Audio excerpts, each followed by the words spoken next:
Slave DiBiase.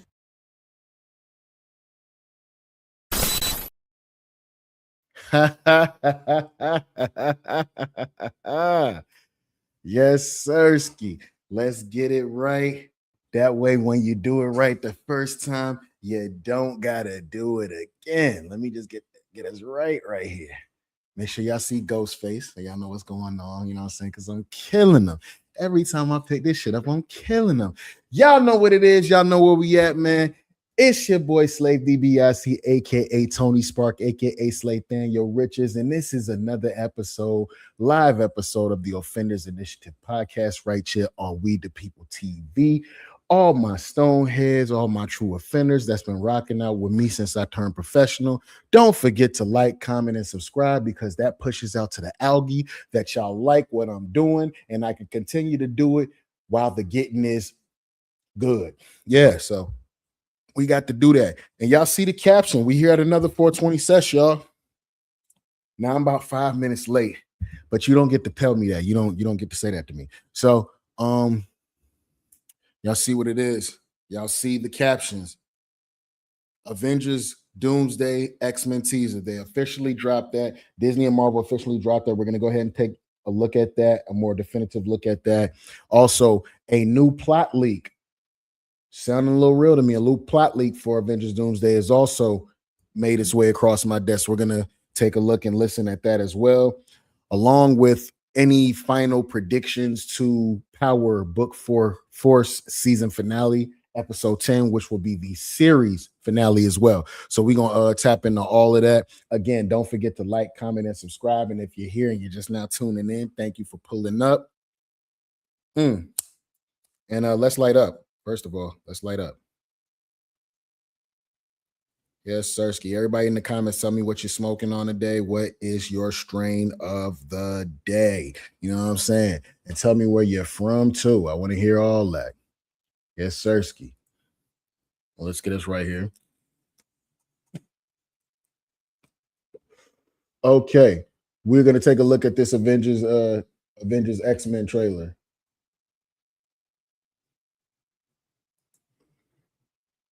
Okay. Are y'all ready? Let's take a look. I don't know if I want to do this with Marvel Entertainment. I guess I'm going to do a Rotten Tomatoes trailers. Let's go by Rotten Tomatoes. Yeah, because I don't want to get banged up too bad for that. So let's take a look and listen at y'all. Avengers Doomsday teaser with the X-Men. Let's go.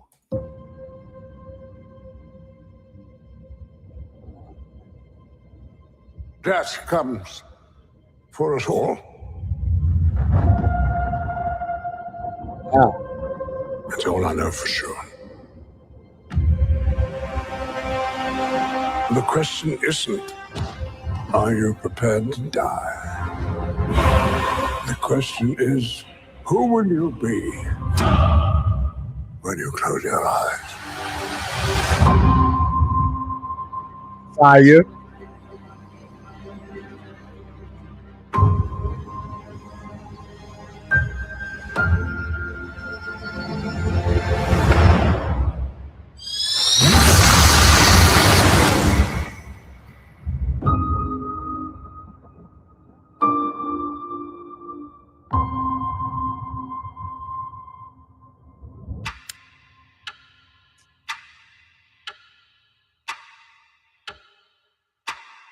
Hold up.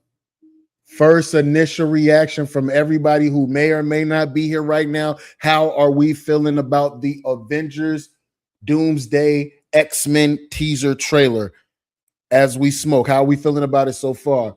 What's going on? Somebody said, yo, Matas. What's going on? Thank you for pulling up. How are we feeling about this trailer right now? It's a teaser, so you can't get too much out of it. How are we just feeling initially right now? I'm gonna play it again. I might play it 2 more times, and then we're gonna find a breakdown about it. Let's run it back.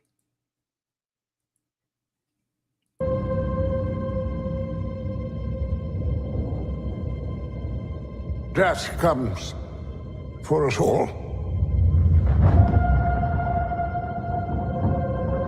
That's all I know for sure.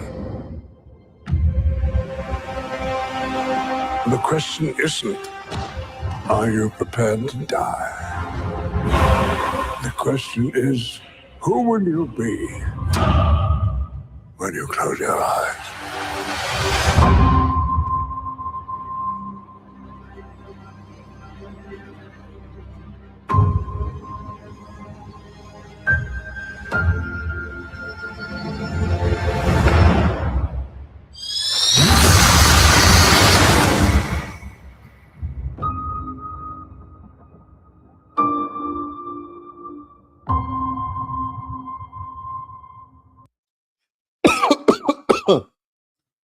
Again, we've been talking about for years how the original X-Men, Fox X-Men trilogy never really gave James Marsden as Cyclops his just due flowers, y'all. He never really got that. He was second fiddle to Hugh Jackman's Wolverine. When I was a kid watching this stuff, I didn't mind it so much. I didn't mind it so much because I didn't know what I was looking at the time. You know, as I got older and I did a little bit of research, I realized that yeah, man, Cyclops is the whole leader of the team, and he's really like hand to hand. He's nice. That optical blast is crazy. Then I played him as a character on Marvel vs. Capcom. That little optical blast. He kind of moved like Captain America with his fighting style. Turns out he hand to hand, he's pretty fire. He can hang out there with Captain America. He's the leader of his team. You know what I'm saying? Then I watched X-Men 97. And I saw how he really stepped into his leadership role. They backed up off of Wolverine a little bit and gave Scott Summers, Cyclops, his just due as the leader, you know, to me, my X-Men type shit. We're going to watch it one more time, man. And then I'm going to find us a breakdown for us to react to on this one, because it might be a couple of hidden Easter eggs and clues that we might not pick up on with our naked, virgin, nerdy eyes, blurry eyes. You feel me? So let's check it out one more time. I hope y'all still lighting, man. I hope y'all still firing up, man. Stuff your bowls and all of that. Roll you up another drink. You know what I'm saying? I got this on standby, ready to die. You feel me? Let's get it. Avengers Doomsday X-Men teaser. Let's watch it one more time.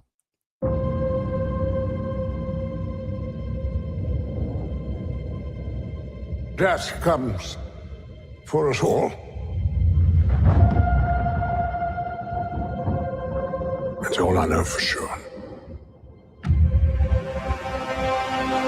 The question isn't, are you prepared to die?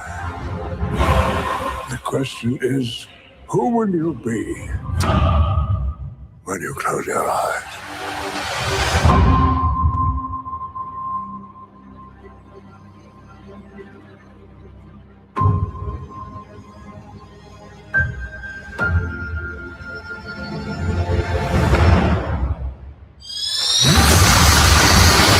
Let's go.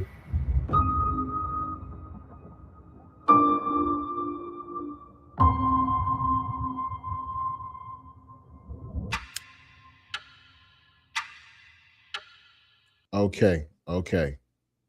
Let's get to this motherfucking breakdown right quick, because there might be some tips and things like that that we didn't see in there. This is going to be by way of emergency awesome, y'all.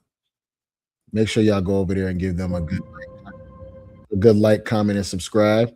And I guess we're going to check out the trailer here with them as well. Salute to Emergency Awesome. Hold on. I want y'all to see me physically giving y'all a like, a thumbs up, and all that. Y'all see I'm already, I'm already hit the y'all. So salute to them.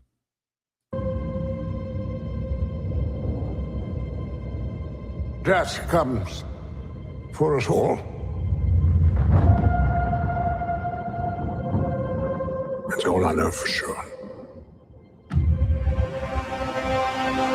The question isn't, are you prepared to die? The question is, who will you be when you close your eyes?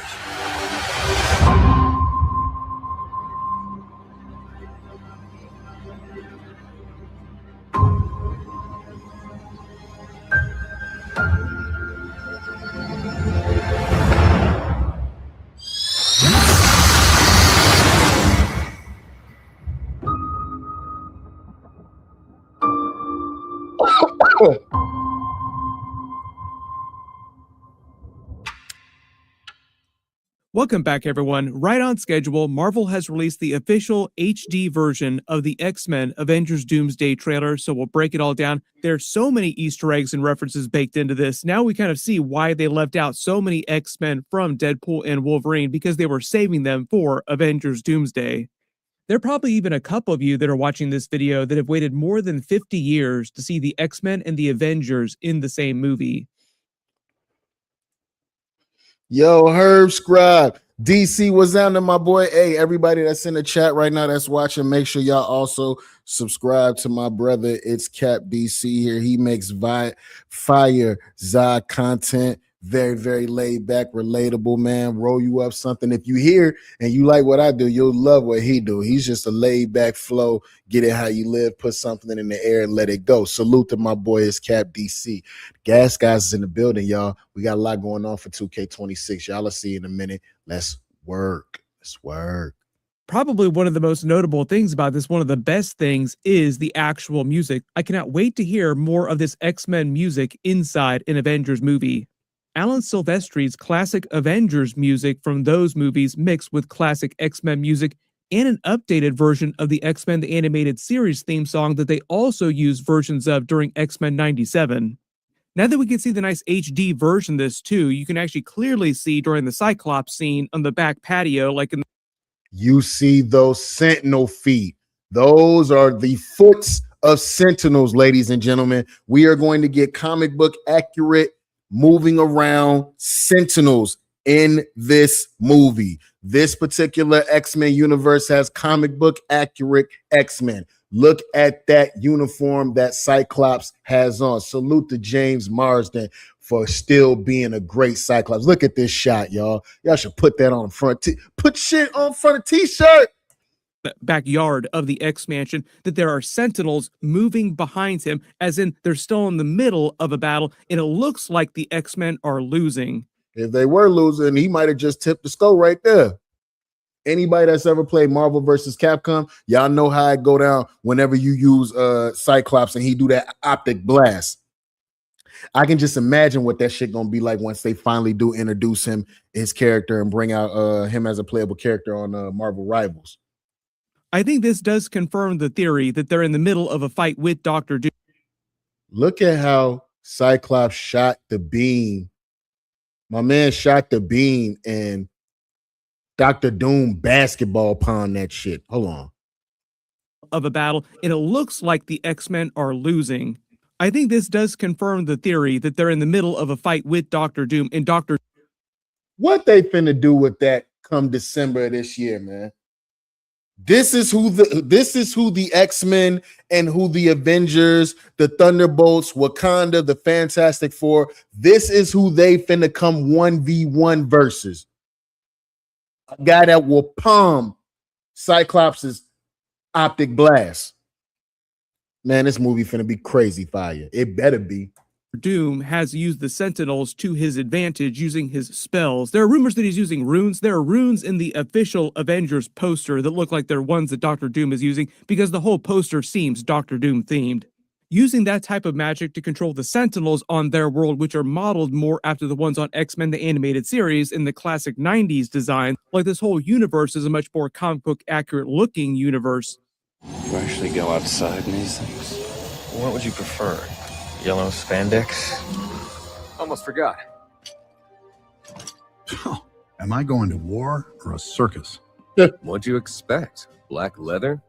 And the really big question now is why? Why does Dr. Doom come after the X-Men? Does he also come to steal another child the way that he yoinked Franklin Richards from the Fantastic Four? And it seems like he might be coming for love in Thor's trailer too. There's this weird common theme that we've seen in all the Avengers Doomsday teaser trailers so far, in that you see the Avengers, at least in the ones with the Avengers so far, not including the X-Men now, that have children in them. The Avengers are all starting to have children. Now that we got an X-Men teaser, you have to remember that the X-Mansion is full of children, because that's what they do. They bring them and teach them at the school. So it's a possibility we're going to get a bunch of little cameos and fun Easter eggs at seeing some of the kids that are currently attending the Xavier's school for gifted youngsters.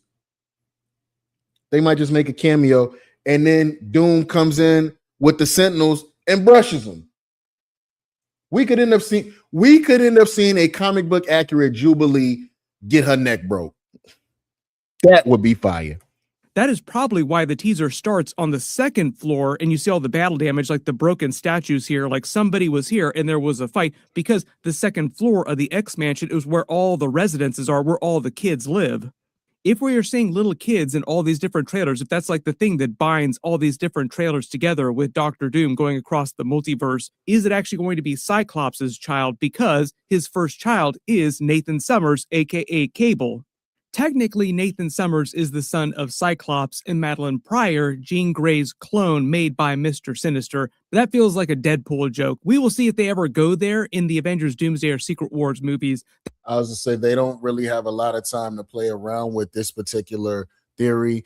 And the reason why I say that is because if Doom is in fact, if the plot is he's going around stealing people's kids, using them to make Battle World along with the Scarlet Witch, we could see a young Nathan Summers, as a baby, and Dr. Doom could come there and steal him. Again, think about everything that we know about this movie so far. Marvel has to keep some secrets, y'all.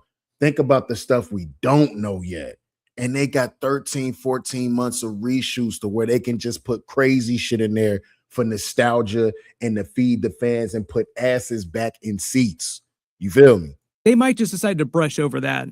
Josh Brolin riding the bench, just waiting to come back in an Avengers movie, just made a huge dig about him during Deadpool and Wolverine. Like, that was a funny joke that Deadpool made at the beginning of that movie. Cable did not test well. The other characters did not test well, but mostly Cable, who also just happens to be Thanos in all the big Avengers movies in Marvel Phase 1, Phase 2, and Phase 3. And he came back during Marvel Phase 4 in animated form.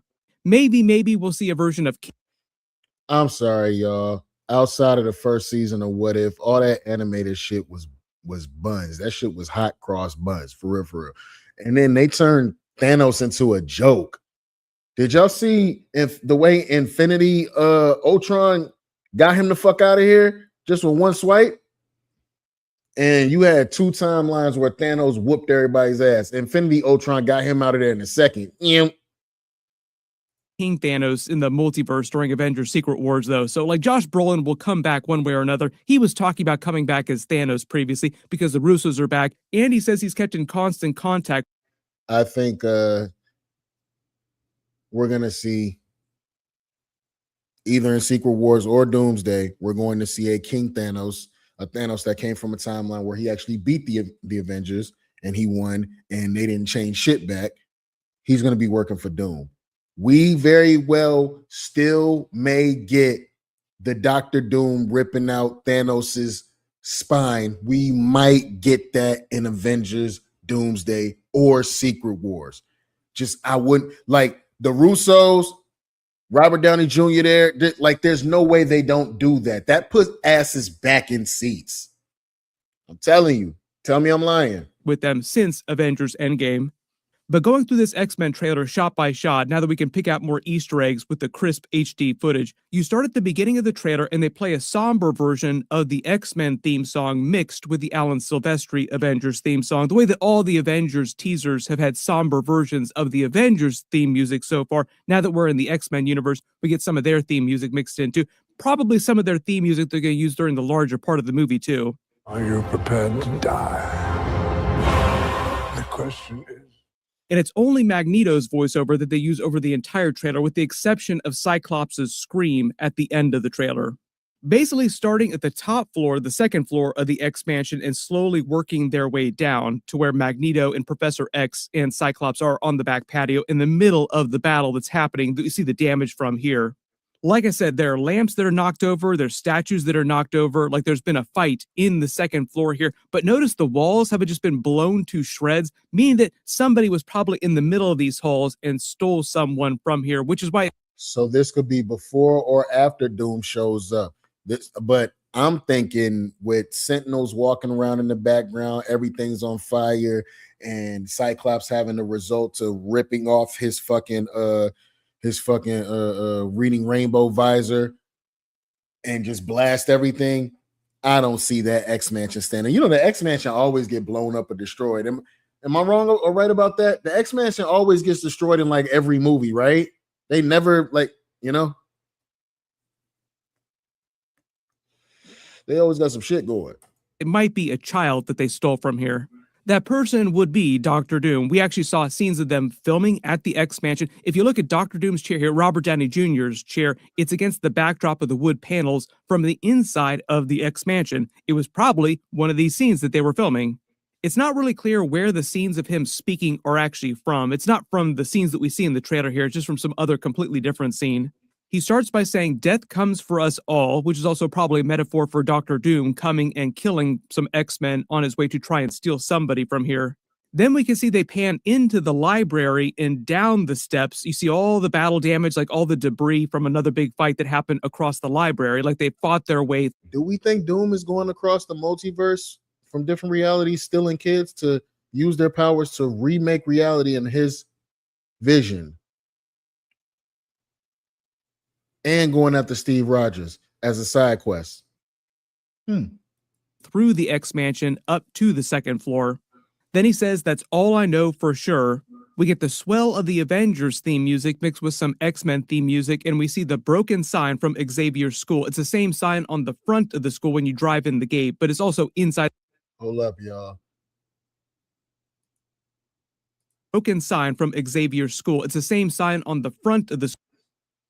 Tell me in the comments if you're looking right now. Tell me if you think, as a small little secret Easter egg, you think Halle Berry is actually in the movie as Storm.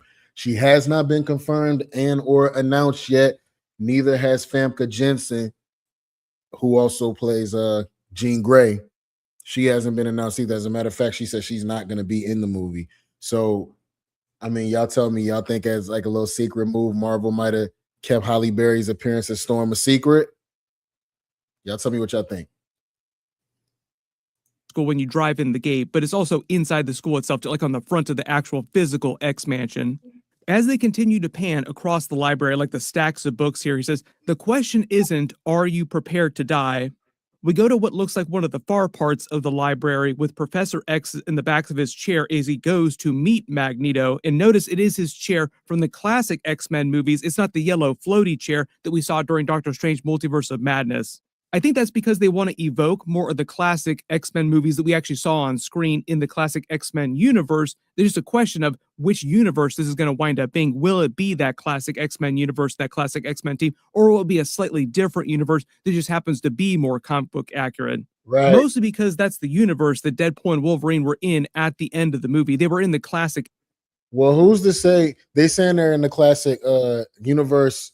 Earth 1005 is supposed to be like closest to the classic live action X-Men, which would be like X-Men 97 basically, right?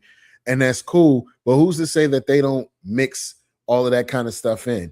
Because we saw in universe 838 Professor X had the floaty chair from X-Men 97 or X-Men 92 actually. He had that. So who's to say they're not mixing it in? Maybe that's his Thursday chair, nigga. We don't know. Shit. X-Men universe. So the question is, where are they in all this too? Because I'm assuming that they're not part of this actual scene here. They will enter the movie in some completely different way. I think part of the vibe with Deadpool and Wolverine and anybody else that comes with them from that movie will be a completely separate group from this classic X-Men team. How long I've been waiting for this. Woo, I'm about to make a name for myself here. I don't think you guys walk away from this. Hilarious. Which Channing Tatum definitely did make a name for himself in Deadpool Deadpool and Wolverine. Salute to him coming back as Gambit. He coming back as the Gambit. So I can't wait to see that.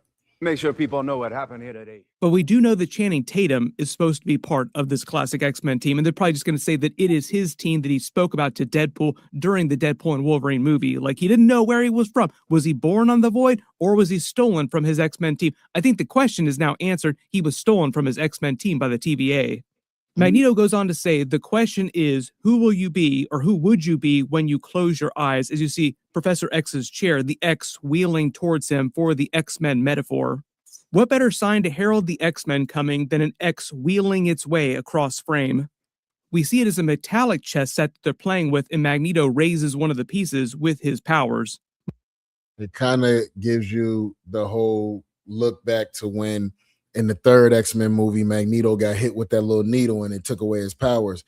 Then at the very end, his powers were kind of starting to come back because he kind of moved the little chess piece a little bit. So it's kind of giving you a reminder with that too. That was fire. My assumption is that Professor X has just kept this at the X Mansion, and Magneto in this universe wasn't always living at the X Mansion. He just happens to be here for what's happening with this big battle.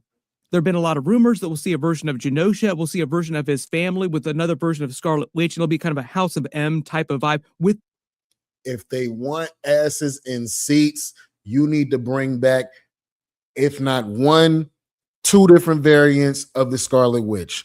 One that is a part of Magneto's royal House of M family, where she's actually kicking it with the X-Men. Her powers have manifested by way of the stones, whatever the case may be, but she's known and certified as a mutant because that's basically what she is in the MCU as well. She just hasn't been classified yet, but the Scarlet Witch is also a mutant. And you also need that Scarlet Witch that we think we saw die at Mount Wundagore. We need her back too. The royal family of mutants, like mutant supremacy in this world, and Magneto has his entire family with him. I don't know about Polaris, though. That would actually be pretty cool if they include Polaris in this movie. But I do believe we could see Polaris. We have seen a live action version of Polaris in the X-Men TV show, The Gifted. So why not? Again, this is supposed to be a farewell to all those old characters that folks around my age grew up knowing and loving. Why not just round up all that Fox X-Men stuff, put it in this movie, give us what we want? Y'all got the money for it. Y'all got the money for it. Stop being cheap. We're supposed to get a flash of another version of Quicksilver and Scarlet Witch, at least with him. Maybe that version of Scarlet Witch will be played by Elizabeth Olsen, but it won't be the classic 616 official Scarlet Witch that we know from the MCU that died or supposedly died, but we know she's not dead during. Like I said, we need, if they're going to do a House of M, and we need this one back too. We need that. Doctor Strange Multiverse of Madness. She will be back in a completely different way too. They both seem like they're comforting each other because of the big battle that's just gone down, and they're both wearing comic book accurate costumes. Even though Magneto's doesn't seem quite as comic book accurate, it is. Technically, he's wearing the red underneath his little jacket here, but Professor X's militaristic uniform is based on the green one that he wears in the comics that they did a version of during X-Men 97. So even though they changed it just a little bit, it is based on a comic book accurate costume. Now we just need to see what Magneto's helmet is going to look like, and will it be the same helmet from the previous X-Men movies, the classic X-Men movies? I got it being a version of that, but they're going to tweak it a little bit to make it a little bit comic book accurate. Will it be bright red and purple? I don't know. If it is, I'm here for it though, for real. I ain't gonna lie to you. Or a more comic book accurate version. Then we get that scene of Cyclops in the backyard. This is like the back of the X Mansion with the guard. Come on, man. Peak cinema. Come on, man. Behind him with this giant battle raging and Sentinels just walking past him in the background. Like the Sentinels are still around destroying whoever else is trying to fight them. We know a couple of the X-Men that they officially announced during Chair Watch, but not every single one. Like Storm was missing from that. Jean Grey's Phoenix character, or Jean Grey herself, if you're not thinking about her as the Phoenix, was also missing from that Famke's version. She's actually tried to say that she's not in this movie several different times. I don't know if you guys believe her. She might be, or they might save her for Avengers Secret Wars. We will see. I think that there's some of the classic X-Men characters that they'll probably save for Secret Wars. Also, probably one of the reasons why they left some of them out of Chair Watch is that the contracts weren't done for those characters yet. Billions with a B. Yeah. Absolutely love this Cyclops costume. Want to see more of the classic X-Men costume. Crazy. If he would have had the yellow trunks, would y'all have been mad? There's been an awful lot of fan art out there, so hopefully when they start releasing longer official teaser trailers with all the characters in them, or most of the characters, we'll get. If he has a helmet this comic book accurate color, would y'all be mad? I'm here for it, as long as they do it the right way. Don't make it look like it's a uniform versus it's a cosplay. Just like they've done with Wolverine's uniform, which it only took them 20 fucking years to get right. Come on, man. Some looks at those. But what they'll probably do if they don't release a 5th teaser trailer after the Black Panther one next week is they'll just wait to the Super Bowl, because it's only a couple weeks after next week. Like, we don't have that long between the Black Panther trailer that they're going to release next week. Who that look like, y'all? Who that look like? That is concept art that they have had drawn up for a while, like back when it was still Avengers, the Kang Dynasty. That's concept art for a new Black Panther. Look at the cape with the Dracula neck to it, with the Dracula collar to it. Who that look like? That look like your boy Franklin from Snowfall. That's exactly who that look like. Clean shaven. Damson Idris. In the actual Super Bowl trailer, streets are currently saying that they're saving the Doctor Doom Robert Downey Jr. reveal for that big Super Bowl trailer, but we will see how they handle that. There's still so many questions, especially what's going on with all the kids during this trailer. If that's an actual thing, or they're just using that for these teaser trailers. Like, are the kids themselves a big part of the subplot in Avengers Doomsday? And is that a good idea? Everybody let me know in the comments, do you like that idea of them using so many children of all the characters, like the main characters' children, as a big plot point? We literally just got a version of that during Thor Love and Thunder, where Gore goes around stealing a whole bunch of little children. Thor passes a portion of his power to all the little kids for like that final big fight in that movie. Now Marvel basically has their own version of Grogu in Franklin Richards, who has the power cosmic, but also technically Love is the child of eternity, so she's super powerful. And if they're doing the same thing with the X-Men characters, Cyclops and Jean Grey's child, Nathan Summers, is also capable of wielding the Phoenix Force. This is kind of crazy. I mean, we do have a couple of super babies walking around now. And with Kevin Feige's mind and all the writers, there's no way they're introducing these babies for no reason. Why did we got the first Fantastic Four movie in the MCU, and Sue Richards was already pregnant in the joint. I thought maybe they would have gave her the like movie 2. Nah, nigga, right in the beginning of the movie, bam, she pregnant. Mr. Fantastic laid down shit fantastically. Bam, she pregnant. Yeah, so these magical babies popping up, yeah, I think there is something to that. And Steve Rogers' baby is a baby that should have never existed, because he never should have went back in time and made that branch with Peggy Carter. That'd be the huge cosmic scale power that the X-Men characters sort of bring into this story universe. Also, Cyclops and Jean Grey, pretty much any children that they have wind up being capable of wielding the Phoenix Force, not just Nathan Summers. You just have to imagine them going to Josh Brolin and saying, hey, we want you back for the X-Men, Doomsday, and Avengers Secret Wars movies. Oh, what am I going to do? This is great. Okay, I could play Cable. I can play Thanos. Well, we're doing Cable, but we're not doing that version of Cable. We're doing tiny baby Cable. They literally just did a version of this subplot during the X-Men 97 season 1 with Mr. Sinister being obsessed with Cable, with Nathan Summers. It's all based on a classic comic book arc where Mr. Sinister wants to find a child that's powerful enough to wield the Phoenix Force, and it winds up being Cable, basically.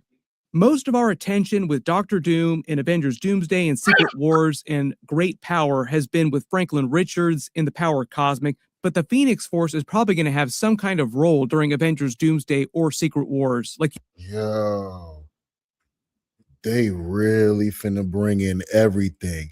They want motherfuckers coming back to the theaters.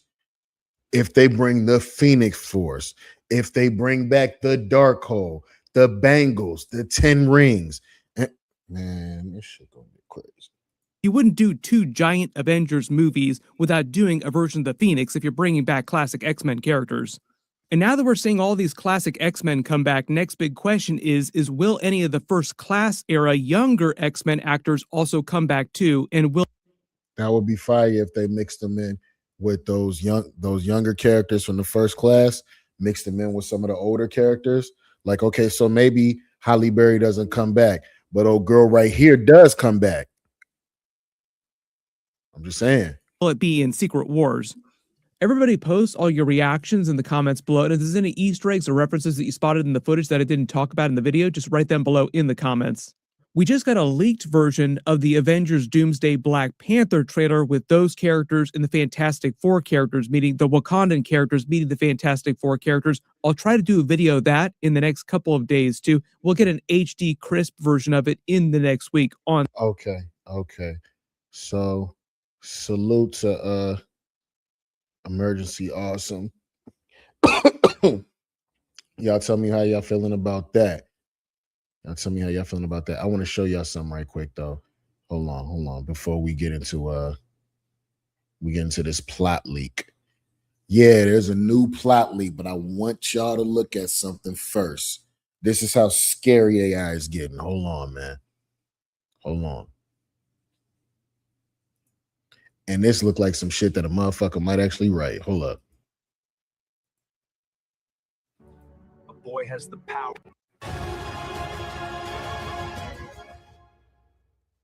We breach the boundaries of the multiverse not to explore, but to beg for help.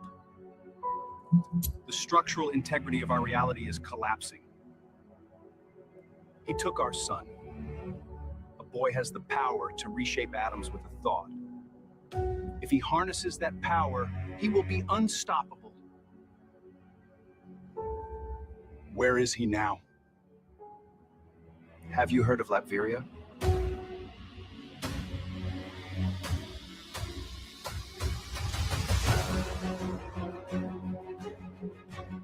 Y'all look at this. This is fan made. Y'all look at this. He is a variant. The Tony Stark who never learned to sacrifice. When he was captured in that cave, he didn't turn to technology. He turned to magic. So, we are fighting a ghost. No. We're fighting a god. What are you guys planning? Are we enemies now?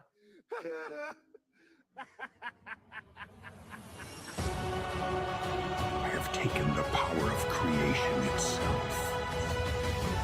What comes next is not conquest. It is correction. We need every help we can get. Every ally, Every soldier. just to stand a fighting chance.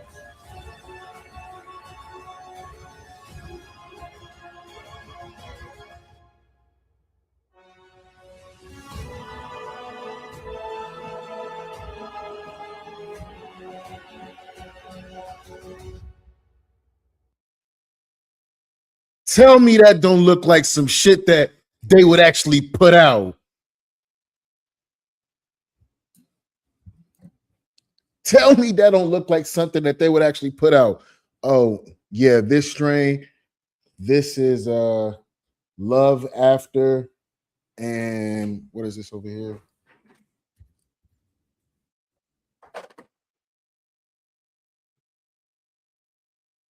Watermelon something. Yeah. Yeah, yo.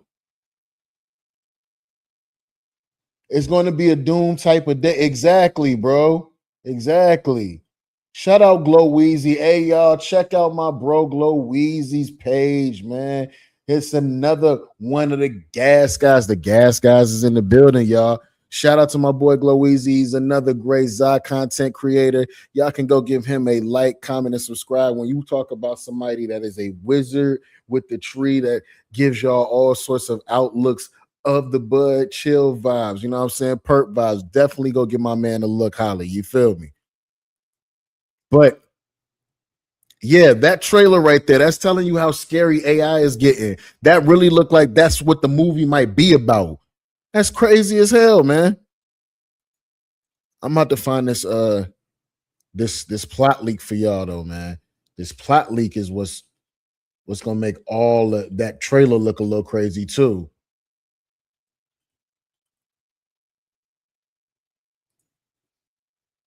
Okay. This is by way of Cosmic Wonder, y'all. I want y'all to look at this by way of Cosmic Wonder.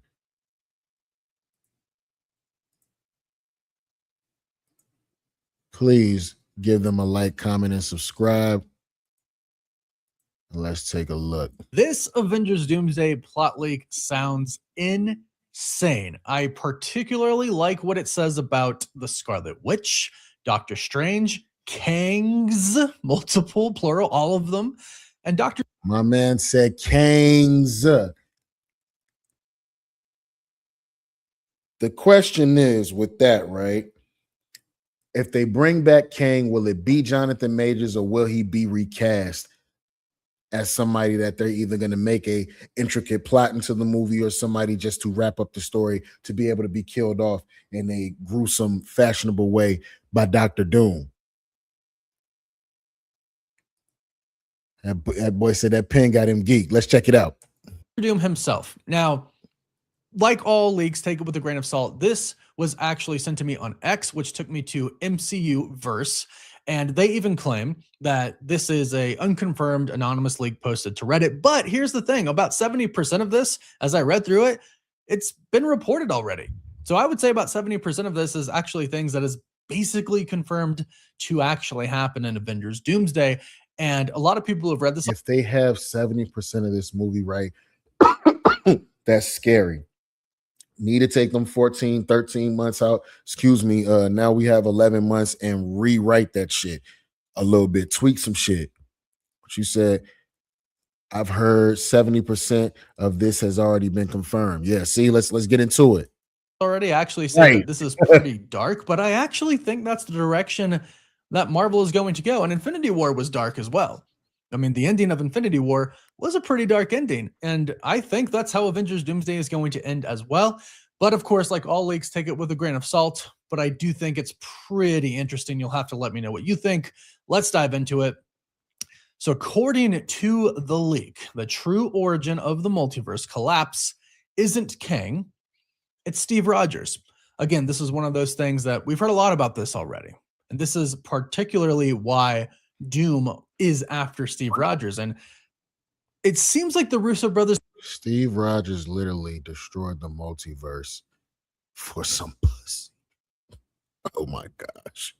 Kind of did have a plan to bring back Steve all along, Chris Evans all along, because it does seem like if they didn't have the plan before, they have a really good plan for it now. And obviously he's going to play a big role in the movie because of him going back in time. It clearly did something. So according to this leak, I guess the origin of the collapse of the multiverse is Steve Rogers, which that's pretty big. But when Steve went back in time at the end of Endgame and chose to stay there, he unknowingly triggered a chain of incursions across realities. Every altered timeline began crashing into others. He's the Wolverine of the universe. Which one? The drunk one from Deadpool? And who was the biggest victim out of Steve Rogers' chain of events that he set off? Victor Von Doom. So Victor Von Doom seems to be sort of a king of his time. It says this version of Dr. Doom, Robert Downey Jr.'s Dr. Doom, of course, comes from a... Damn, Greg, you call him the worst Captain America? Damn. 31st century timeline where he ruled Latveria as a monarch. So he had literally a kingdom at his home in Latveria. This is something that we've heard before as well. He was married to Sue, not Richards, not Storm, but Sue Von Doom. Since they were Sue Von Doom. So in his universe, he GTD'd Sue Storm before anybody else did. Okay, I can see why he would be mad if all his shit got taken away. Somebody took his ball. I get it. Were married. He was married to Sue Von Doom. He had two children. This is a little new. 2 children, Franklin and Valeria. He already discovered the multiverse, and since it's in the future, that makes a lot of sense. And it's actually taken a lot from Kang's story in the comics. Kang's actually from the future, from the 31st century. He discovers time travel. And at that time, time travel is illegal, but he discovers a time travel machine and goes back in time. And that's the start of Kang the Conqueror. He actually goes back in time to ancient Egypt. The Fantastic Four defeat him. And that's how Kang actually starts to hate the Fantastic Four. But actually replacing him with Doom in this scenario in the MCU would make a lot of sense as well. And how y'all feeling about that? Them just plucking Kang out of that storyline and dropping Doom into it and just throwing Robert Downey's face all over it to make it sound good. Apparently, Doom is gonna diddler all the kids. Hey, man, come on now. Nah, Greg. And I have believed this entire time that Marvel has basically replaced Kang with Doom and is going to transfer basically a lot of what Kang was doing to Doom and saying it was Doom's doing. So he ruled Latveria as a monarch. He was married to Sue Von Doom, and they had 2 children, Franklin and Valeria. He already had discovered the multiverse, but the incursions caused by Steve Rogers wiped out his entire universe. Okay. So his family, his wife, his kids, his kingdom, his world, his entire universe gone because of Steve Rogers. Again, this is something that we've heard before, so this checks out already. And I do like this. I really, really do like this. And I like this idea as well. There's a sentence here that says, he is a villain that is not, you know, your typical mustache twirling villain, but he is a grieving god. And I actually really like that point. And we've recently heard a lot about Doom tricking the Avengers and the Fantastic Four and the X-Men. They're okay, so they really are going to replace Kang with Doom, story intact, because in that script that got loose, Kang was really against the entire Council of Kangs because they killed his wife and his unborn child. So they could, you know, tweak it and make it so that Doom is mad because he lost his universe and his old lady. So yeah, I can understand that. To making them think that he's actually the good guy. This puts a good twist on it, or this explains it in a very good way, what's about to come up. So we just heard this the other day. The movie allegedly opens from the point of view of Tobey Maguire's Spider-Man's universe collapsing. So the sky tears apart, another Earth comes into play. That Earth is experiencing an incursion with another Earth. So as everything is collapsing from this Earth, right at the end, a portal opens up and someone from the TVA takes Tobey Maguire's Spider-Man and saves him. This is kind of cool. It says no heroic music, no victory, just loss. And that's like the opening scene. Very dark, very somber. But damn, what if MJ died right in front of him and then like that's the last thing he see? That's fucked up.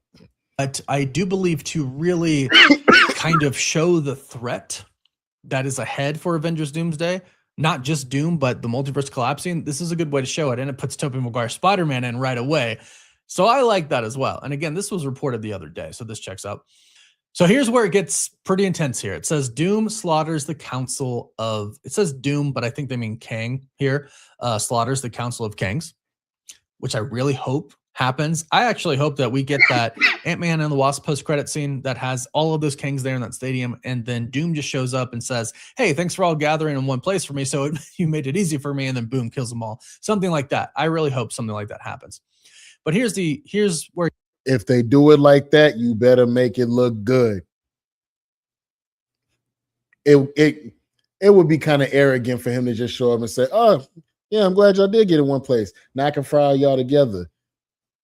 It gets really, really interesting. So it says he uses the fact that he looks like Tony Stark to manipulate heroes, which I think makes total sense. And that is definitely something Dr. Doom would do.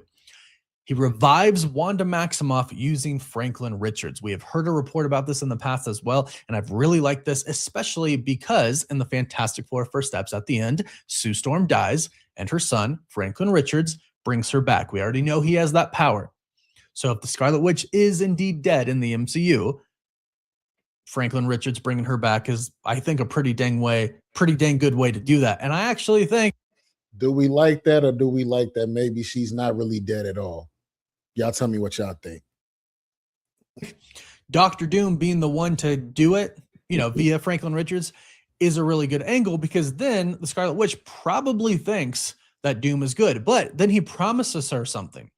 According to this leak, he promises Wanda her children on Battleworld. So I think basically where this is going is Doom, he's already realized the multiverse is doomed, no pun intended, and he has already in his mind formulated his plan that basically says, I have to rule over everything. Everybody's screwing it up. The Kang guy screwed it up. He tried to do some stuff. It didn't work. I'm the only one who can truly save the multiverse. And the only way to do that is to actually just rule over one world. put a bunch of universes into one. Now with all of this, now it makes sense as to why Tony Stark and 616 died. He would have eventually turned into Doom had he went any further. Hold on. Greg says, apparently Scarlet Witch, Kang, Strange, and Magneto are supposed to be Doom's crew. You think he might leave one good one alive that he can manipulate on some get down and lay down type shit? I don't know. Will it be Jonathan Majors is the question, though. Probably not. Battle World, and I will rule over it. It'll be my way, and I'll control everything, and that's how we'll have peace in the multiverse. Well, we won't have a multiverse. It'll just be one thing, but we'll all live, which is basically what happens in the comics to an extent. But he promises her children on Battle World, is what this says. And I like that. So he would revive her. Again, we've heard this report in the past. And then he would say, hey, I'm the guy who brought you back. I need your help. Yeah, as in one Kang that he can manipulate. That would be a good Kang for him, is what I'm saying. And if you help me, I will give you your children on Battle World. You can finally be with them. And keep in mind, Vision is returning in Vision Quest. So the idea that Wanda could finally get her whole family, obviously really compelling to her. So it goes on and it says, only 3 Earths remain. Earth 616, which is our main sacred timeline, Earth 828, the Fantastic Four universe, and Earth 10,005, the Fox universe. You know, checking out these universes. They're saying 838, well, 828, 616, and this one right here. They're going to be the only ones left. Everybody else is going to be fried. Done. Doom sends Doom bots to attack the X Mansion. And we have heard that they're Sentinels. And even in the Cyclops trailer, we can see giant legs in the background. And they look like Sentinels, and it makes sense that they would be Sentinels. So maybe the leak thinks they're Doom bots, but they're actually Sentinels. Or maybe we all think the Sentinels, they're Sentinels, and then they could actually be Doom bots. Maybe that image, maybe that scene that we're seeing from they're Sentinels. Come on, man. Y'all know what they are. I was about to say they're Sentinels. Come on, man. Talking about some Doom bots. Doom bots can literally are life-size versions of Doom to the point where they think that they're Dr. Doom as well. These are Sentinels. Just let us think what we're gonna think, which is Dr. Doom did some runes and he is starting to control the Sentinels by his use of magic and technology. Let us think that, because that's more than likely what's going to happen there. The teaser is actually in the past. We don't know yet. But what we do know is the X-Mansion gets attacked, and it does seem like it's going to be Sentinels or Doombots. Either or, the result is kind of the same. And this frames the MCU, or the sacred timeline, as the aggressor. So Doom promises Magneto a mutant nation, Krakoa, on Battleworld, and he gains their trust. See, you know what? That's it. You don't need to tell Eric Lynch here nothing else. I will give you a piece of your own nation where you can rule, and you mutants can be over here and not be tormented by humans. Sold. Magneto is I'm down. Who we smoking? That's Magneto all damn day. He gains the trust of Professor X. This leads to the Avengers versus the X-Men, which is very interesting. This is a little bit of a different twist to it. Do we want to see this short-lived fight in this movie, or do we want to see a whole Avengers level movie, Avengers versus X-Men, in the future after the universe is soft rebooted? Y'all want to see this now, or y'all want to see it in full and later? Or what I thought was Doom was going to attack the X-Men, and then the Avengers were going to show up, and they would basically perceive them as hostile because the last person who showed up, Doom, was hostile. Okay. And of course, this isn't confirmed, but this is actually a cool way to do it. And again, recently, just over the last week, we've heard that Doom is going to, at least for 40% of the movie, 50% of the movie, half of it, is going to try and portray himself as the hero, which actually we've heard from multiple sources at this point in time. That's what it is. So checks out. So we get the Avengers versus the X-Men, Sentry versus Professor X, which is another report that we've heard. Professor X wins. Doom steals. What? Professor X doesn't get cooked? Y'all know Fox is famous for getting fucking Sir Patrick Stewart the fuck out of here the first chance they get. Wanda snapped his neck on some Mortal Kombat shit. So I mean, you know, it's not like if y'all killed off Professor X, we would be heartbroken or something like that. I think a motherfucker might be like, oh shit, Professor X died again. Okay, that happened. Next, who else gonna die? We're not gonna be upset about that. How many times we seen that? Cerebro. This is interesting because at the wrap party for Avengers Doomsday, there were pictures on display of Cerebro.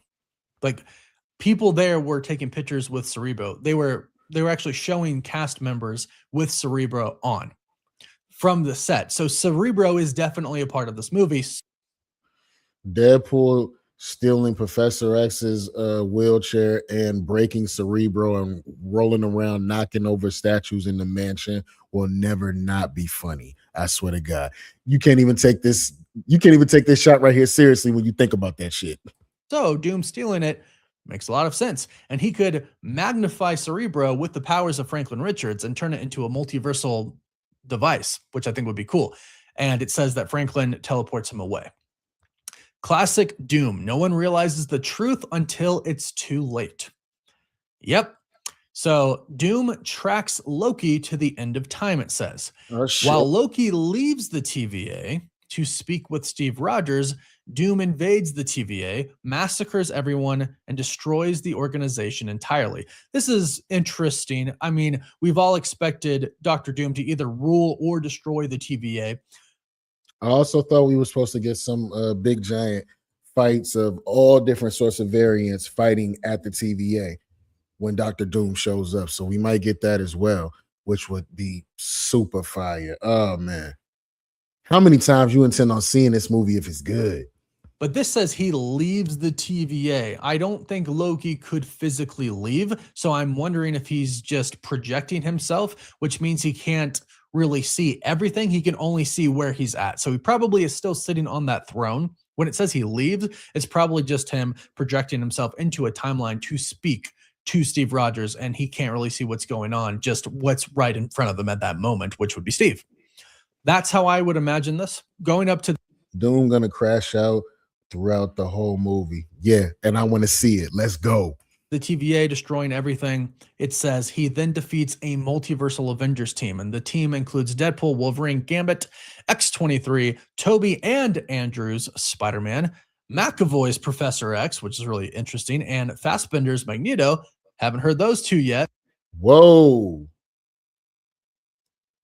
The Professor X and Magneto from X-Men First Class, Michael Fassbender and James McAvoy are supposed to do a spin around. And they're going to be a part of the multiversal Avengers team. So we get to see both sets of Magnetos and Professor X's in this movie. If they smart, they'll do it. Don't be scared. Spend that motherfucking money. Give us what we want if you want asses back in seats. I'm telling you. But we've been wondering, are any of these other X-Men going to show up, or just the, original ones from the Fox universe? And they all lose, which I think at the end of it all, yes, everybody loses to Doom, except for those who choose to join him. And like I mentioned, Doctor Strange is one of those people who I thought in this has a pretty cool story, because I am under the impression, and this is how it is in Secret Wars as well, that Strange is going to join Doom. And we've had that. I've been saying for a while now that Strange is going to pull that same shit he pulled with America Chavez. But in the grand scheme of things, and in the scheme of the multiverse, your deaths will be. He'll be on some bullshit like that, and he gonna roll over with Doom. I'm telling y'all, I've been saying that for a minute. At the last second, he gonna turn on him. Leaked concept art showing Sheriff Strange at the side of Doom as his right-hand man, just like he is in the comics. This explains it a little bit. We'll get to that. So it says some moments, insane moments from the leak. Steve Rogers lifts Stormbreaker, not Mjolnir. Fire. Doom absorbs the void from Sentry and kills him. Damn. Doomsday, he kills Professor X. Wanda kills Jean Grey. Which one? See? Which one? You killed Professor X again. And I've heard a plot leak about this before, and I thought that was pretty crazy. Jean transfers the Phoenix Force to Wolverine. That's pretty crazy as well. And Doom kills Thor in front of Loki. I don't think this is gonna... Hold on. I need to go back for just a second, y'all. For just a second. The Phoenix Force to Wolverine. That's pretty crazy as well. And Doom kills Thor. Doomsday. He kills Professor X. Wanda kills Jean Grey. And I've heard a plot leak about this before. And damn, Wanda kills Jean Grey. Hey, I ain't gonna lie. I want to see that. I thought that was pretty crazy. Jean transfers the Phoenix Force to Wolverine. That's pretty crazy as well. And Doom kills Thor in front of Loki. I don't think this is going to happen. Jean transfers her Phoenix Force to Wolverine, and Doom kills Thor in front of Loki. I could see Doom killing Loki in front of Thor. Like, we really, this time there's no resurrection. He's really gone this time.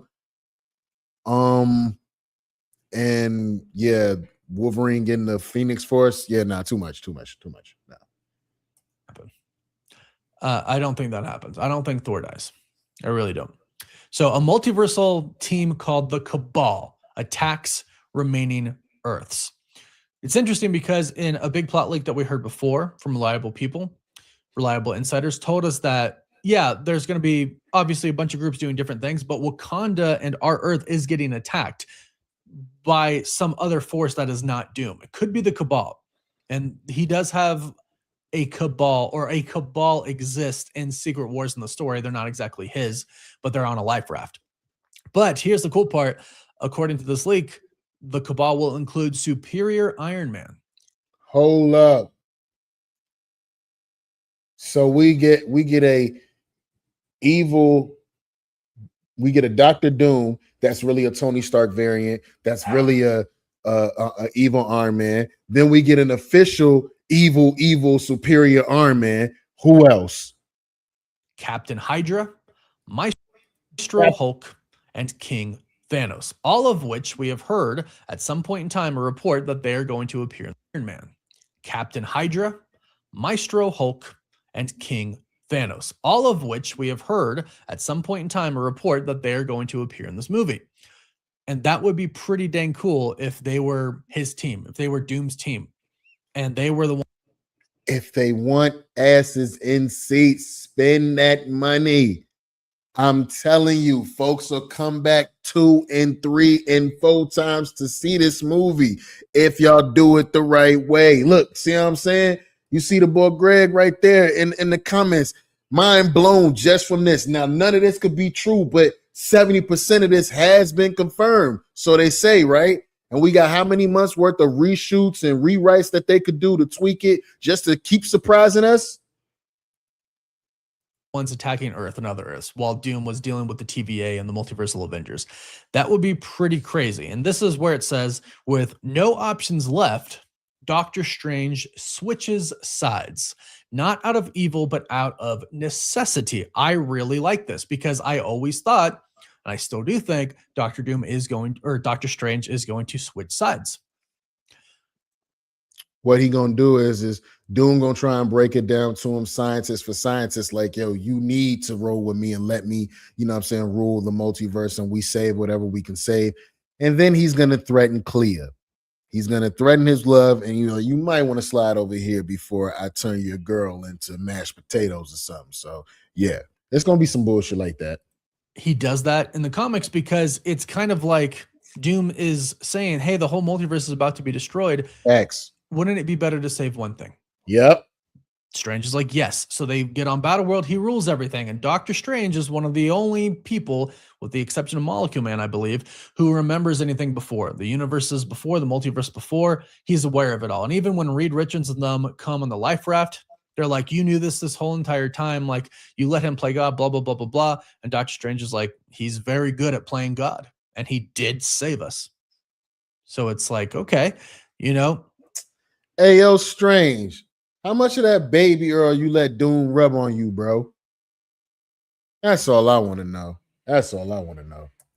To sacrifice a little bit to save something makes sense. And I think that's going to be the same thing here. Hold up, Greg. He ain't say nothing about there not being a Thor core, because I very much believe there's probably going to be a Thor core. And this movie is where we're gonna get our better red bill. We got to get that. If they want asses in seats, spend that money on and give us what we want. They got to do it because Marvel, Disney, bitch, y'all fell off. Bitch, you fell off. Sorry. Avengers Doomsday going into Secret Wars, and that's how we get Strange at the side of him. So it says everyone wakes up in a medieval warped reality, and the medieval part, we have seen that in the leaks as well. Even that one scene with Doctor Strange and Doom on the throne, it looks very medieval. Everything has changed and Doom is on the throne. Kang is gone. Doom is the new multiversal god. And it does say that Doom engineered the sacred timeline. MCU Victor Von Doom was adopted by the Starks. They named him Tony Stark. Doom allowed this timeline to exist until Steve broke it. Now, that was the original story for Kang, I think. What Marvel wanted to do for Kang and Kang Dynasty.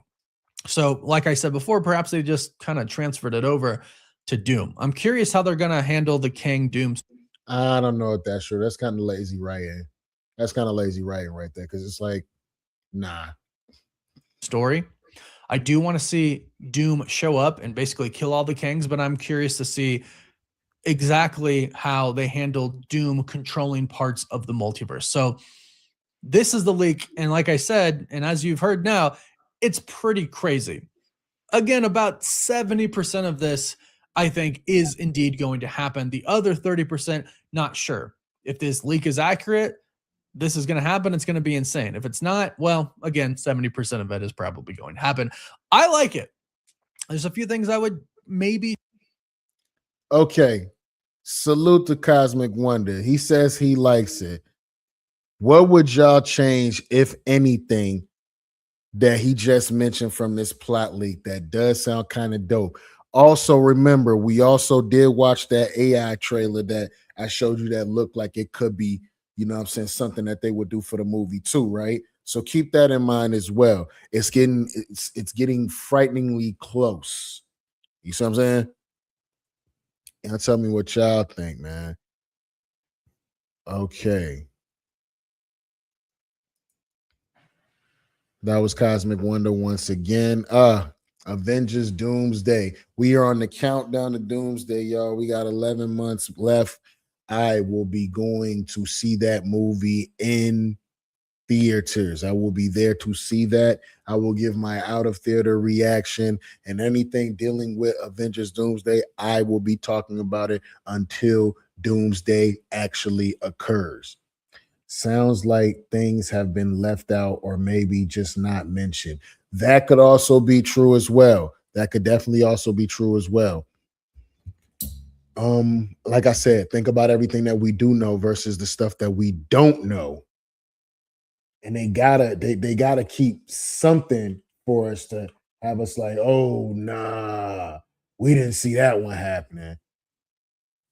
We didn't see that one happening. That's crazy. Okay. So switching gears a little bit, y'all. Switching gears a little bit. All my power fans, man. Thank you to all my Blur fans, you know what I'm saying? All my MCU fans that pulled up the smoke and everybody that's still here. Again, don't forget to like, comment, and subscribe, man, because I truly, truly appreciate y'all pulling up and just kicking it with y'all, with, you know what I'm saying, for the session, whatever. But switching gears over to my power folks, man, all my stars people.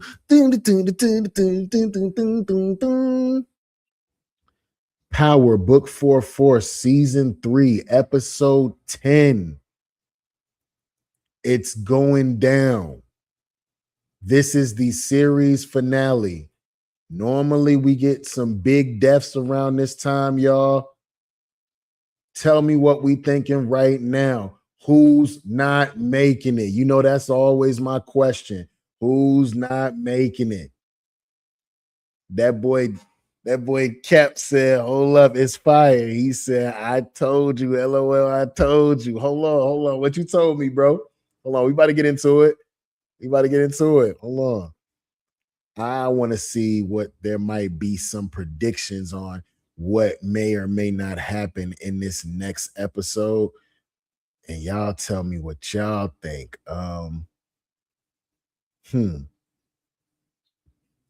Let's go with MovieBot. MovieBot ain't never did us wrong, man. MovieBot ain't never did us wrong. Salute to MovieBot. Make sure y'all give them a good like, comment, and subscribe. And let's get into some theories and all that. I'm glad Tommy got you about episode 10 of Power Book 4 Force season 3 series finale. Sitting in the house. The could have killed you, D. And I ain't ready for that, bro. I'm not playing, Marshall. Look at you. You can't either. You brothers can't do that. Who can't do what? Kill someone you love. Who can't do what? You pulled a gun on me, sir. You thought we was just gonna be cool after that? Who can't do what? Now you sitting up there with a hole in your head leaking out in your mama's kitchen. Some say you're not a real killer till you do. Now, today we're going to be going through DMAC killing Marshall, how you're not a real killer till you kill someone you love, which is something that was mentioned way back in Power during a conversation between Tariq and Kanan. Fast forward to Force 309, it's exactly what we saw between DMAC and Marshall. Two characters that had known each other since they were 6. They weren't just boys, they were brothers. And for those who didn't notice at the time, in the background on the fridge were pictures of DMAC and Marshall, which were soon covered in blood. They were brothers, and it was a heartbreaking moment for DMAC. I ain't gonna lie, having to smoke your partner is probably a crazy thing, but you don't pull the strap on nobody, bro, and then expect everything to just be all right after that. Like, you got to know what you're doing, man. Back in more ways than one, who was still suffering so much emotionally from JP's death. And I do think that played a huge part in DMAC pulling the trigger. But one of the questions that we are going to be asking a bit later on, was DMAC right in pulling the trigger? Did Marshall deserve that bullet for picking Jannard over his brother? He picked a junkie over someone that he'd known since he was 6. Tell me right now. Tell me right now. Do y'all feel like DMAC was wrong for what he did? Everybody that's here right now that watches the show, do y'all feel like DMAC was wrong for what he did? I do not. I do not. Y'all homeboy had information that the folks that y'all rocking with slid you on a mission that you wasn't supposed to come back from. He knew about it and was down with it. No, that's not your man's, bro.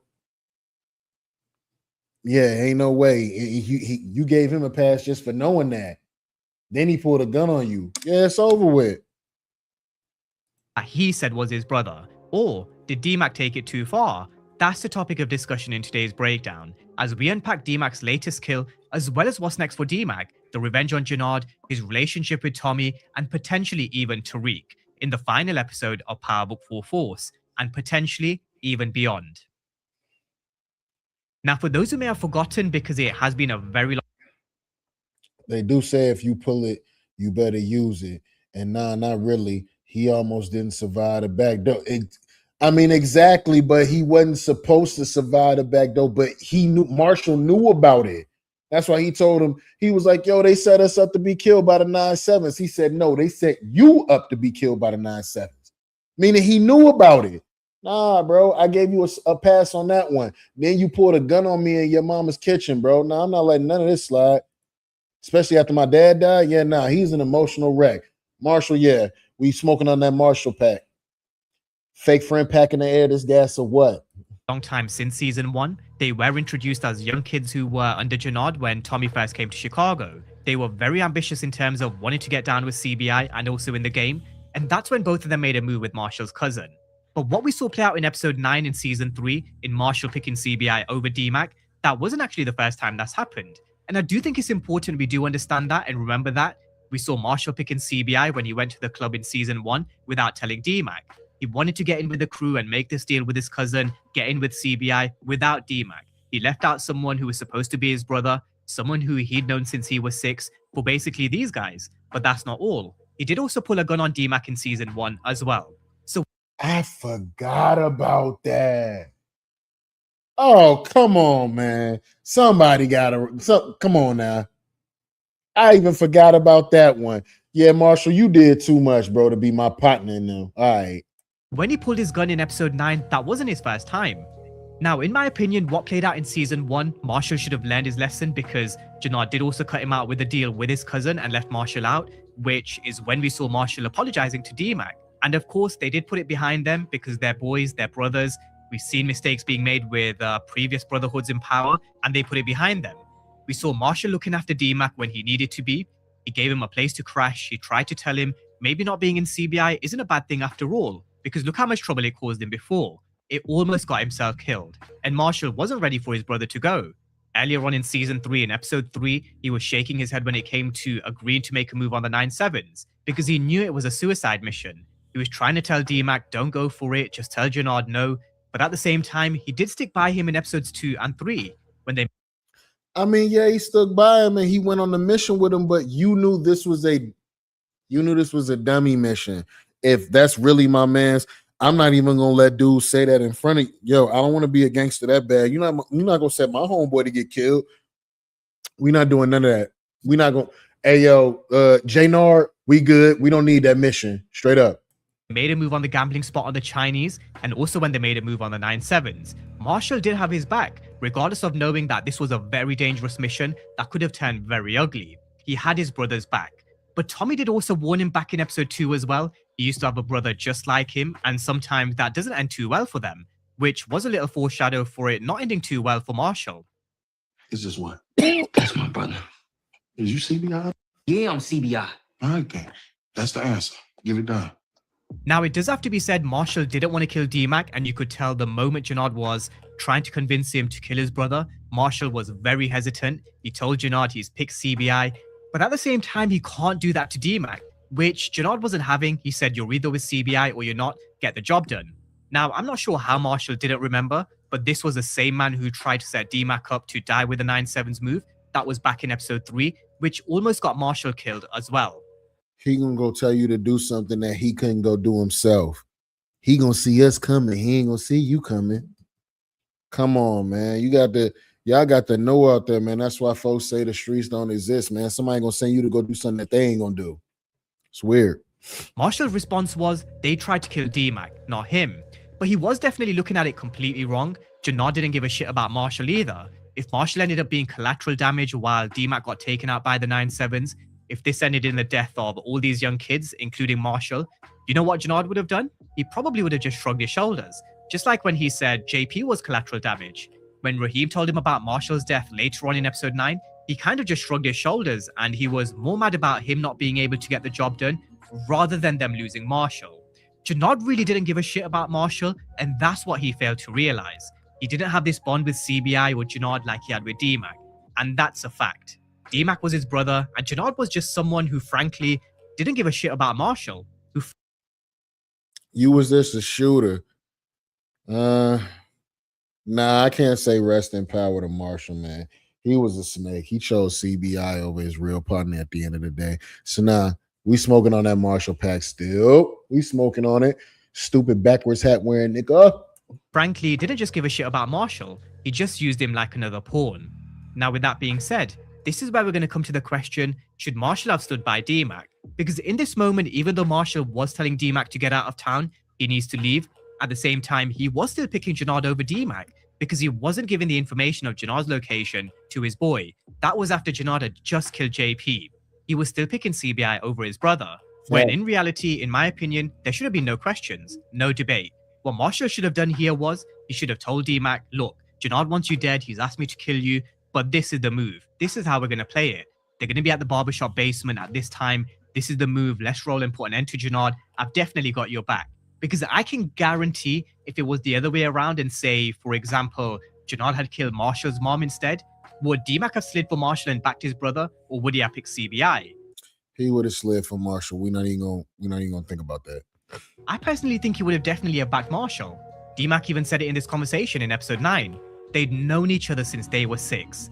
But all of a sudden, Marshall said that he was done protecting him and basically chose CBI. Now, even prior to episode 9, when we broke down the exclusive clips of D-Mac and Marshall and Tommy and Diamond, we mentioned there was going to be an overriding theme of brotherhood in episode 9, and that's exactly what we saw, which is also a theme across the world of power, and one brotherhood that we can always refer back to is Tommy and Ghost. In moments, you can definitely argue Ghost was selfish and chose himself a lot of the times, but there was also a constant theme, especially when it came to enemies or people that would try and kill their brother or even put one of them in prison. Yeah, that is a recurring theme over the Power universe. Brothers always trying to kill each other. I'm really tired of seeing it because a lot of the shit that happened within the original Ghost and Tommy organization, it got fucked up because the two of them started beefing. Had they never started beefing, had they stayed on track, Ghost might still be alive. You didn't think I was going to let Tommy rot in prison, did you? I played right into your hand. And I gave you Lobos for your troubles. But you can't have Tommy. That was Ghost telling Angela, the love of his life, that he gave Felipe Lobos for her troubles, but she couldn't have Tommy. Why? Because their brotherhood goes deeper than what we even saw on Power. Something we no doubt will see more of in Power Origins, but just also have a look at what happened to Holly when she tried to use the Jamaicans to kill Ghost. Even with Milan. Even though Tommy was getting in good with Milan in the Serbian network, even though him and Ghost were going through a really troubled time at that moment, he stuck by Ghost and they did what needed to be done. Same thing with Felipe Lobos. Una condición. You know what? You almost forget that Tommy kirked out and choked the shit out of Holly when he learned that she put the hit in with the Jamaicans on Ghost, and he thought it actually had went through. When it all said and done, man, motherfuckers is brothers. They not really trying to kill each other. It takes a lot. Tariq's the only person, like, it takes a lot in the Power universe to where you had to kill your family. That's crazy. Oh, nah. And Victor killed his father too. But he only did that because he pussy. Is that way? Their relationship was no doubt tested over and over again in Power by countless of people, and it was very complex to say the least, with different factors and players involved. But you definitely get the gist. These were two brothers for majority of the time that always picked each other. Now bringing it back to Force 309, when Marshall pulled his gun on DMAC for the second time, could DMAC let that slide? Was DMAC going to let Marshall pick Jannard over their brotherhood? I do think what we need to remember and what is key. You got to remember, this is in Chicago. These young kids, man, they not thinking about, we've been down since we was 6 and I stayed over here and this, that, and the third. You up the strap on me, my dad's dead, and you rolling with the people that killed him. As far as I'm concerned, you an enemy too. There's nothing to talk about at this point. Kanan really didn't love Sean, which was his actual son, because he really didn't know him. So that was kind of easy. And what was key at this moment in time in terms of the broader storyline is DMAC's mental state. We have to remember that this was someone who just lost his father. The guy that Marshall was refusing to give up was the guy who killed DMAC's pops. And as I mentioned before, you flip the roles, you have the role reversal. I do think DMAC slides for Marshall. But because DMAC was full of raw emotion, anger, pain, hurt, the fact that Marshall decided to pick CBI over their brotherhood, the fact that he decided to pick Jannard over someone that he knew since he was 6, along with the fact that this was the second time Marshall pulled a gun on DMAC, and also not giving up Jannard, who was the one who killed JP, honestly, I don't think DMAC could let that slide. In my opinion, Marshall was definitely wrong for not picking DMAC over Jannard. He definitely should have maybe said, this is where we can find Jannard, I've got your back. Marshall should have definitely backed his brother. But what? Especially after DMAC came through there and told him, yo, bruh, I got birds. We about to get back on. You about to slide with my Uncle Tommy, man. You just need to come get down with me like I would ever put you in a situation where you would get hurt. Come on, man. Marshall a snake, though, so everything that happened to him, he had it coming. Jannard did to JP, he had to pick DMAC. But what he did with the 9-7s, he had to pick DMAC. And well and truly, you can't be half in and half out with CBI and DMAC. Tommy and DMAC were at war with Jannard and CBI. And if you're in with the CBI, that basically means you too. So you, as in Marshall, had to pick a side.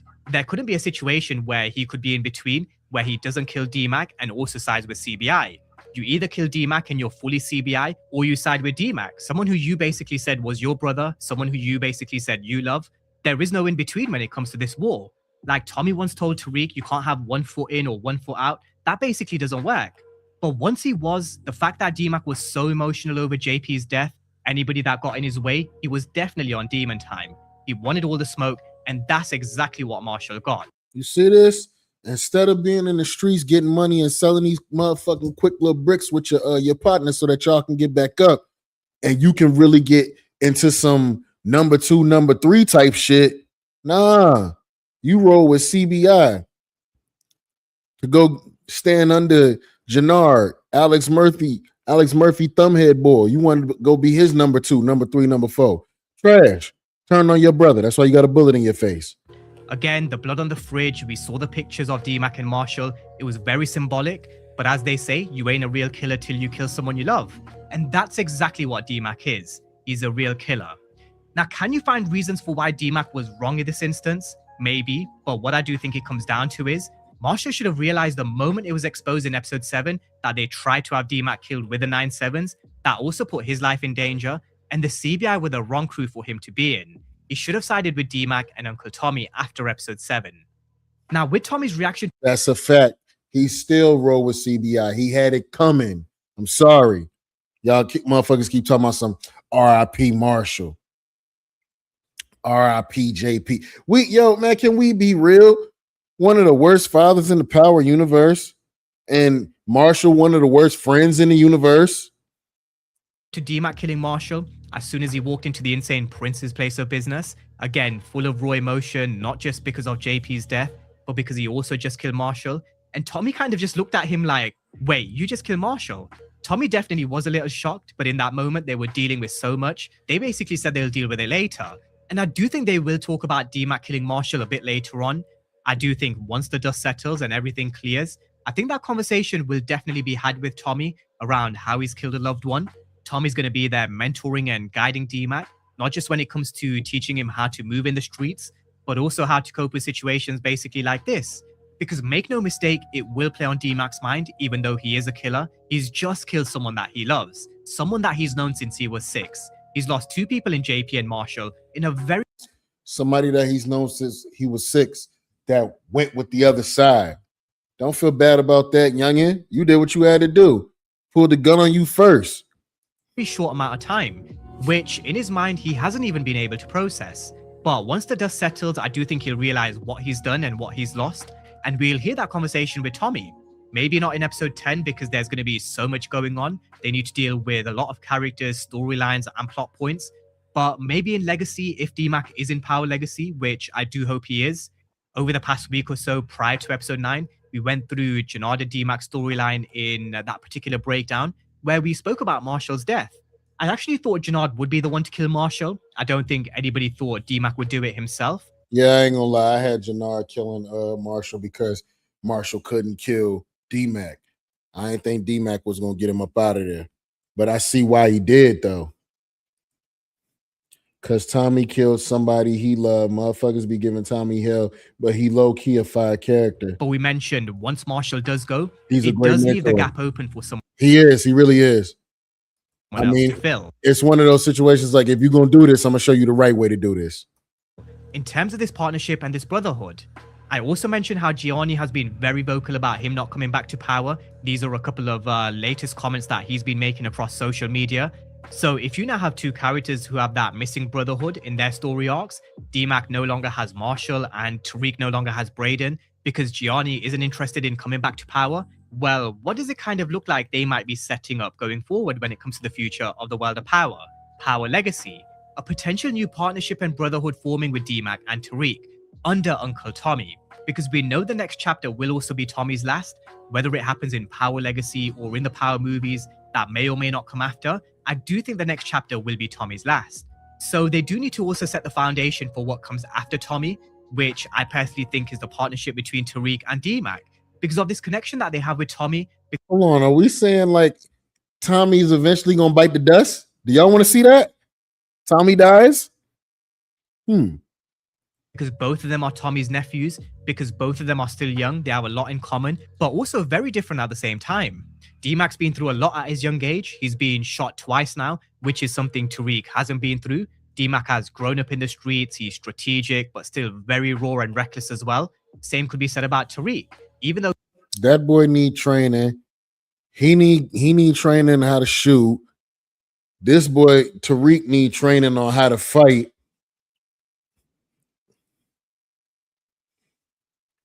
Nah, not die, but play a role from jail. Oh man, Tommy goes to jail, bro. I can honestly see that he might take the fall for something somebody else does. He is now the so-called kingpin of New York under Chinadu, which, in my opinion, still does kind of feel forced. I don't think the writing particularly did Tariq's character justice in Power Book 2 Ghost, but that's something I'm sure Gary Lennon will get a hold of in Power Legacy and correct going forward. For example, making these characters more human, making Tariq more human. They can be hurt and got at, just like we've seen Gary Lennon do with both Tommy and D-Mac.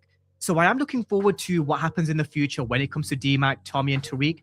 Hopefully, he is in Power Legacy, but let's wait and see. Now, in terms of Janard, we went through it earlier in the week. I do think D-Mac owes him a bullet for more reasons. Janard. My earliest predictions is they're going to catch Janard down bad, and Tommy going to tell him, hit him with the, it's time you get baptized into this life type shit. This going to be your first real kill that actually means something. Go ahead, kid. The honor is yours. It's going to be one of those. He going to stand over Janard. He doesn't make it out of this series. If Janard makes it out of this series, I'll be surprised. Then one, setting him up with the 9/7s, shooting him in season 1, and now also in season 3, killing his father in JP, setting up Marshall to kill him as well. No doubt D-Mac does owe Janard a bullet, no ifs or buts, but I kind of do have this weird feeling for some reason where I wouldn't even be surprised if Janard did survive. I raised the topic in my breakdown earlier this week. Could Janard actually survive?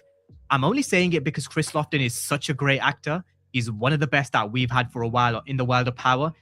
Would that be lame if he does survive and make it into the Power Legacy series? Because now that's bringing several different big bads that the trio of Tommy, D-Mac, and Tariq would have to be in charge of. That's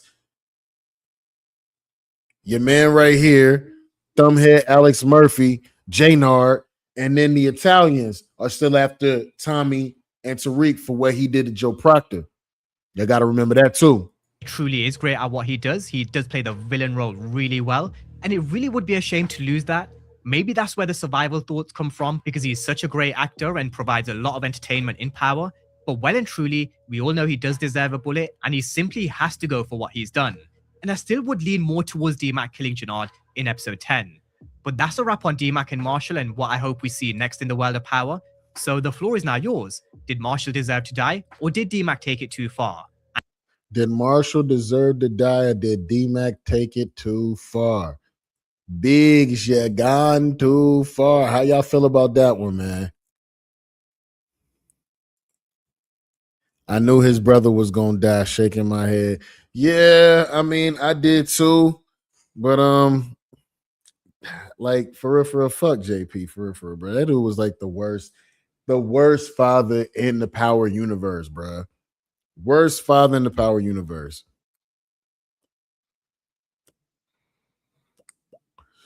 But that's a whole nother story. Thank y'all for pulling up with your boy, man, for this good session.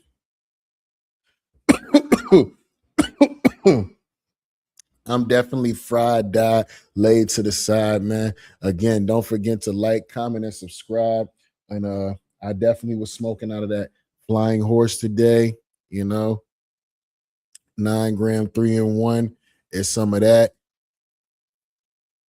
Tell me in the comments again what you were smoking on today. How were y'all feeling about the X-Men Doomsday trailer, teaser? Also, the possible plot leak and these possible predictions for the last episode of Power, Book 4, Season 3, the series finale. Thanks for the stream. I was tuning in on the big screen and the phone for this one. Good looking, brother. The gas guys is in the building, y'all, with that sour press. Without further ado, it's your boy Slave DiBiase, man, and I'm going to catch y'all for another one. We out here. The Offenders Initiative Podcast. We're on it.